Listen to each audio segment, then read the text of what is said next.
The people up in Hurley are not happy about Senator Jauch voting against the mining bill 3 weeks ago.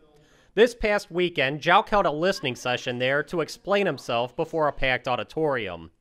Now, when the bill died on the Senate floor, Republicans said they thought Democrat Senator Tim Carpenter was going to vote for it.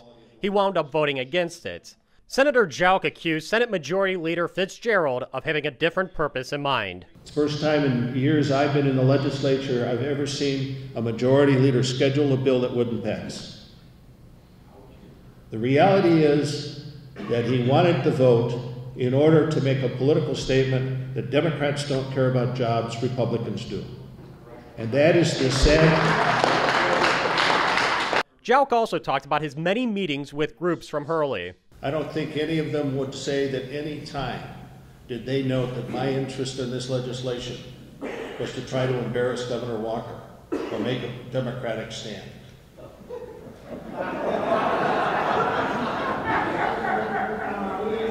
And so,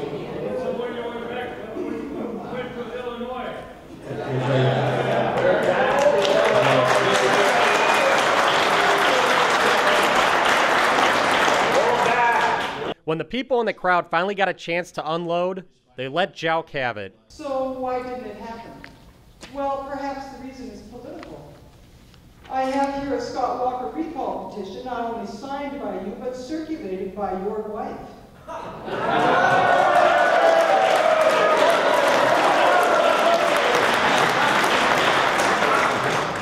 And thanks to the organizations Wisconsin Grandsons of Liberty and We the People of the Republic, I can also tell you that most of your Democratic colleagues also signed a petition, as well as Representative Janet Bewley. And Representative Milroy, who is with you today, not only signed, but he also circulated petitions. And now you say you want to work with the governor and create a bipartisan bill.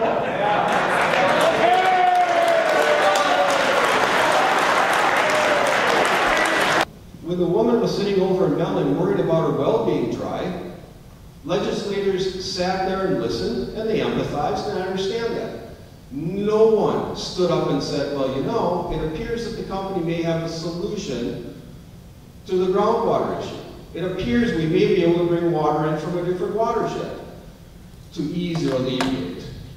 The fact is the Darling-Boss amendments covered so many things and also included private wells. And the fact that the company would be held responsible if private wells were infected. So the fact of the matter is, SB 488 with Darling-Boss amendments is extremely close. What it appeared to us to have happened was, it appeared that our representative didn't want to have anything to do with anything that the Assembly would put together, and it appeared that our representative didn't really want to compromise. Darling-Boss was a total of what, 22 amendments. Schultz-Jauch had 0. Who's compromising?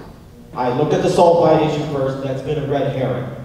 The water at the headwaters of the Bad River, the pH is 7.15. By the time it gets down to US 2, downstream, it's at 9.50. And so it's very alkaline. If there was going to be a problem with sulfides in this area, it'd be coming from all the ore piles. There's millions of tons of ore all around the headwaters of all these pristine rivers leading to Lake Superior. Millions of tons along Highway 77, Montreal, Tyler Fords. You look everywhere. There's a big river, there's ore piles. If there was going to be a problem with the ore, the EPA and the DNR in Michigan and Wisconsin, Army Corps of Engineers would have quarantined this area as a Superfund site. That hasn't happened. We're still here. Jauch said part of the reason he voted against the mining bill was he thinks outside groups should be allowed to sue the mining company to prevent it from getting a permit. I emphasized earlier the contested case. People's voice means something. Whether you have a job or don't have a job, what is incumbent upon all of us is to protect that basic fabric of our democratic society, that people have an opportunity to use that voice.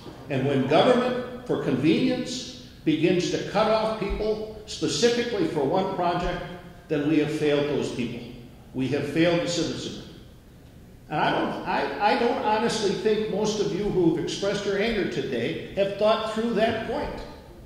That's a very difficult concept that we all have to be sensitive to. We're obligated to think of others as well as just some.